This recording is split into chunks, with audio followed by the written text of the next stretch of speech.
In a garage, Charlie's repairing the plane that his wife Sarah gifted him on his birthday. Sarah interrupts him to tell him she's leaving soon for a business conference in London. She invites him to come with her again, but Charlie turns her down because he has lots of work. Sometime later, Charlie arrives at the CIA headquarters. On his way to the decryption and analysis department, he goes through all the security scanners that he invented and finally gets to work. Suddenly he receives a message from Inquiline, a mysterious person he's been in contact with for years. As usual, they have valuable classified intel to sell him, although this time Inquiline warns him that these documents could put the CIA at risk. Charlie tries to guess their location and says Istanbul, but Inquiline brushes him off. Afterward he works on analyzing the material, but surprisingly not even a genius man like him can crack the code. After lunch break, Charlie goes back to his office and gets a call from Sarah, who informs him that she's already arrived in London. However, Charlie already knows because he's been tracking her. They don't talk much because he's desperate to go back to the mysterious documents. Since he still can't crack the code, he takes his computer to the restricted area, where a more advanced system helps him progress faster. It takes him a while, but he finally opens the information in the documents, which leaves him in shock. These are top-secret government files revealing that a drone strike disguised as a self-deletion bombing was authorized and covered up. There are clips from the news reporting 150 casualties, including French Special Forces and Danish Marines. This whole operation was organized by Chief Moore, who is also Charlie's boss. That night at home, Charlie tries calling Sarah but she doesn't answer, so he leaves a voicemail. The next day Charlie arrives at the office and is surprised to find Moore waiting for him. Moore takes Charlie to the office of O'Brien, who became director very recently. She explains that there's been a terrorist attack at a hotel in London and Sarah was one of the victims.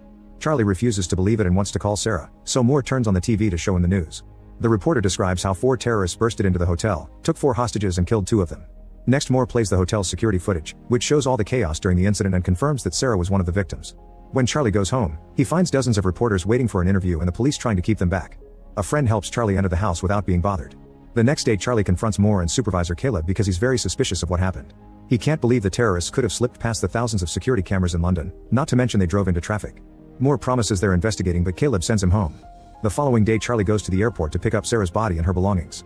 At home, he looks inside the suitcase and finds a gift Sarah had bought for him, which makes him have a breakdown.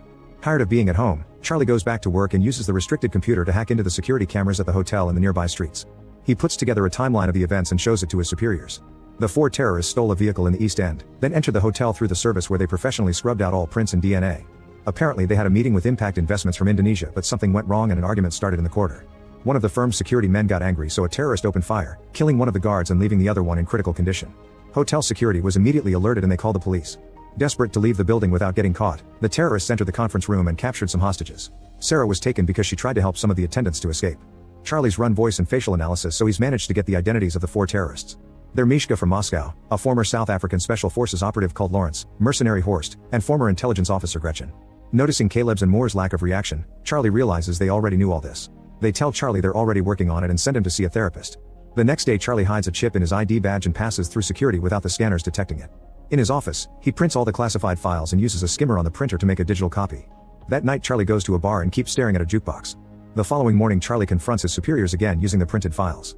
He lists all of Moore's dirty missions, like bombing a Syrian hospital and striking an allied base in Yemen, which killed thousands of civilians. He threatens to take everything to the director and reveals that he's triggered a dead man switch. If he doesn't enter a code every 5 hours, the evidence will be sent to the most important news outlets. In exchange for his silence, Charlie asks for full CIA training, fake passports, cash, a gun, and intel on Sarah's killers. After the meeting, Charlie returns to his car and throws up because of the stress. In the office, Moore says that the dead man switch is a bluff, but Caleb points out they can't risk it. They'll search for the trigger if it's indeed a bluff, then they can arrange a deadly accident during training. Sometime later Caleb and his team try to understand how Charlie copied the confidential files. They discuss the possibility of a skimmer, which wouldn't work on their secured computers but could be used on a printer. Charlie could have sent the files to the printer and used a magnetic strip to copy the data. Searching security footage they confirm that Charlie bought a magnetic strip at a store, but they still can't tell how he took it in and out of the building. The team also searches Charlie's house and eventually discovers he went to a certain bar twice. They go to the bar to search it and find an ABBA CD under the jukebox. Caleb chooses that CD in the jukebox catalog and only noise can be heard, so they take out the CD that Charlie left behind. Meanwhile Charlie arrives at a CIA training facility, where he's welcomed by Colonel Henderson. They start at the shooting range, but unfortunately Charlie isn't a good shooter. He needs to get really close to the target to shoot the right spot. However, when it comes to making bombs, Charlie works outstandingly fast, impressing Henderson. Next Charlie needs to learn his new identity, so Henderson harasses him and throws him around so Charlie can still recite his new information even under pressure. Lastly, they get the new passports done. That night Henderson goes to Charlie's room and tells him he isn't a killer, but Charlie insists he wants justice. Then Henderson pulls out a gun and gives it to Charlie, asking him to aim at his chest. Charlie's hands won't stop shaking and he ends up lowering the gun. At the office, the agents spend several hours decrypting the information in the CD until they discover that Charlie had been bluffing about the dead man's switch. They immediately inform their superiors, unaware that Charlie is spying on them. It turns out that the chip he hid on his badge was actually a bug that he planted on the files he gave to his bosses. Moore immediately calls Henderson and tells him to arrest Charlie, however he's already escaped. After hanging up, Moore finally sees the bug on the files and talks to Charlie directly to tell him this is treason. Charlie gets rid of his earpiece before boarding a plane. Once Charlie reaches London, he goes through customs and starts making his way to Paris. His fake passport appears in the CIA's computers, so Moore sends Henderson after him. In Paris, Charlie rents a hotel room near the restaurant where Gretchen is frequently seen. Eventually she shows up and is close enough for him to start tracking her phone. Charlie then spends the day outside Gretchen's building and waits until she's gone. When a tenant comes out, he uses the chance to get inside. Then he follows an online video to pick the lock of Gretchen's place. Charlie begins searching the apartment and takes pictures of Gretchen's schedule. He also finds a gun in a drawer, so he decides to keep it. At that moment his tracker warns him that Gretchen is coming back, so he rushes to the stairs to wait for her. However, when she finally comes home, he can't pull the trigger. Feeling disappointed, he rushes back to the hotel and pretends Sarah is waiting for him. After calming down, he takes a close look at the pictures and learns that Gretchen has been going to the hospital often. Hacking into her health history reveals she has allergies. The next morning, Charlie buys tons of flowers. Then he waits at the cafe until he sees Gretchen and follows her to the hospital.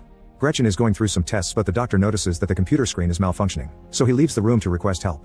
Charlie comes in dressed as a doctor and locks Gretchen inside the machine. She starts to panic, but Charlie ignores her while filling the chamber with pollen. The doctor and a nurse hear the noise, but the door is locked too. Gretchen starts to get weak because of her allergies, and Charlie says he'll help if she tells him where to find Horst, since he's the one who shot Sarah. The allergies don't let Gretchen talk, so Charlie opens the chamber, only for Gretchen to push him against the desk. They start fighting all over the room, throwing each other against every piece of furniture. Charlie takes out his gun, but Gretchen brings him down and opens the door to finally run away. A desperate Charlie follows her to the street, but before he can shoot, Gretchen is struck by a car.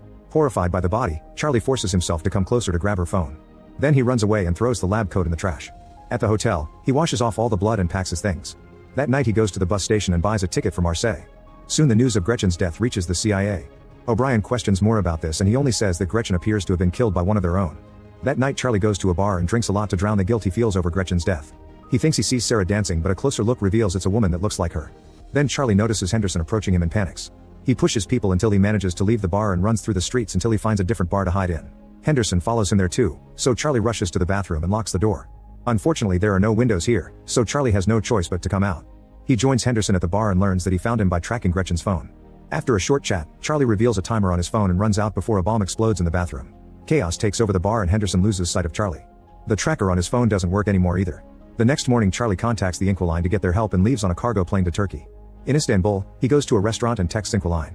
Noticing a man's phone ringing, he tries to approach him but is blocked by a woman who tells him to check his phone. Then Charlie leaves the restaurant and the woman approaches him again, confirming she's Inquiline. She already knows about his wife, so she makes him hide his hat and backpack in a shopping bag. Inquiline wants him to pretend to shop for a while and meet him at a garage.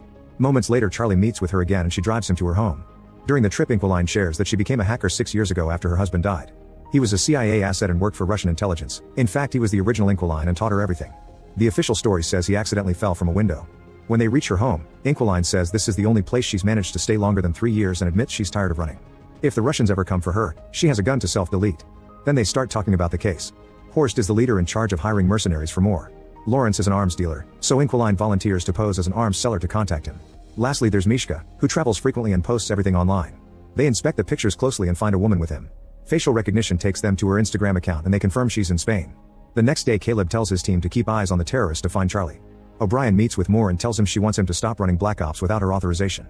Moore says her predecessor gave him the same speech, so he'll tell her the same thing he said then. She has his full support. After the meeting O'Brien gets in her car and her assistant shows her a picture of Henderson in Spain. It's confirmed that Moore sent him, so O'Brien sends one of her own agents after him. Meanwhile Charlie and Inquiline find Mishka by hacking into a hotel's security cameras. Charlie then travels to Madrid and stays at the same hotel. He learns that Mishka likes swimming in the pool that connects two buildings by their roofs. At the same time Henderson tracks Charlie down in the area. The next day Charlie starts building a device that will help him get Mishka and hides it inside the hotel. Afterward he follows Mishka to the bar, unaware of Henderson in the lobby. Charlie sees a suspicious man at the bar and realizes he's seen him before, which means he's being followed. He tells Inquiline through his earpiece, so she searches his face and confirms he's a CIA agent. She also sees Henderson on the camera and tells Charlie to abort, but he wants to stick to the plan. When Mishka goes to the pool, Charlie confronts him to ask where to find Horst. If he doesn't talk, the pool will be destroyed. Mishka doesn't believe him and starts swimming away, so Charlie presses a button and the glass starts to crack. A desperate Mishka starts swimming faster, but it's too late, the glass breaks and he falls to his death while the water floods the street. Then Inquiline warns Charlie that Henderson and the other agent are coming closer and gives him directions to escape. A chase ensues and Henderson almost catches him, but at that moment the other agent also attacks. The man tackles Henderson and they start fighting in the laundry room. Charlie watches how they keep throwing each other all over the room and Henderson puts the man's head inside a washing machine. The agent pulls out a gun and shoots Henderson, only for him to steal the gun and shoot him back. Then Charlie comes inside and wonders if he should help them, but Inquiline reminds him to run away. The next day O'Brien brings Moore to her office and asks about Charlie. Moore says he's on bereavement leave and she lets him go before revealing she's got footage from the hotel. Meanwhile Caleb and his team look at the same footage and realize Charlie had help. They look at Charlie's encrypted chats and finally find the messages from Inquiline. After a long search, they discover the file of the dead agent known as Inquiline and guess that his wife must have taken over. That night Charlie and Inquiline agree to sleep next to each other just for company. However, they're woken up by Inquiline's bird screeching and they see a bunch of agents approaching on the security cameras. The duo immediately runs through a hidden tunnel in the wall, and as they make their way out, Charlie sees a drone in the sky.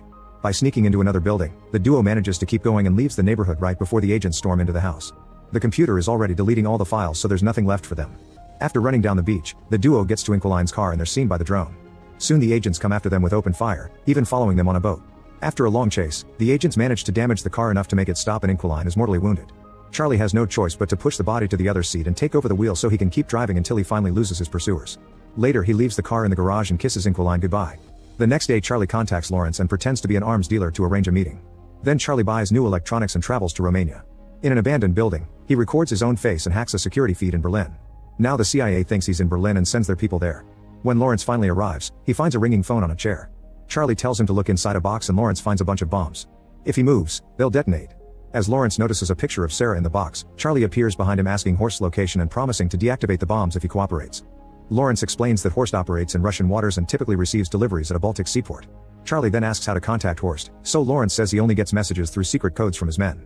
All the numbers and names are on his phone, which he tosses on the ground.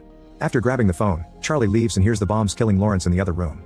Soon the CIA gets the news of Lawrence's death in Romania and they realize they've been looking at fake footage. Later in a Russian hotel, Charlie imagines Sarah with him and opens the gift. It's a puzzle that he solves quickly and has a sweet message from his wife inside. In the morning, he goes to the port and sees a suspicious vehicle. He sends the code to Horst's man and sees a guy by the suspicious car check his phone. He follows the man and takes pictures of his boat before leaving.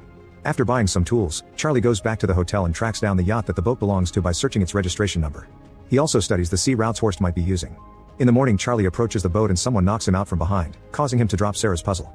Charlie is taken to the yacht where he finally meets Horst, who found the bomb Charlie hid earlier. Horst has noticed that Charlie killed the others indirectly and thinks he's not capable of doing it face to face. He hands Charlie a gun and asks him to do it, but Charlie can't and puts the gun down. Suddenly the yacht starts turning into the opposite direction and the crew panics. Charlie reveals he's taken control of the yacht, which is CIA administered. Since he worked on the protocols that protect this yacht, it was easy for him to hack into it and send it to Finland. Soon the yacht is surrounded by the Finnish Navy and Interpol, who immediately arrest Horst and his men. Sometime later O'Brien gives a press conference to announce they've arrested all the dirty agents that have been using the CIA's resources for illegal activities. Charlie is approached by Henderson, who tells him he's proud of what he's done. After visiting Sarah's grave, Charlie goes home and finally takes the plane for a ride. Make sure to subscribe and turn on notifications so you can watch more videos like this. Thanks for watching.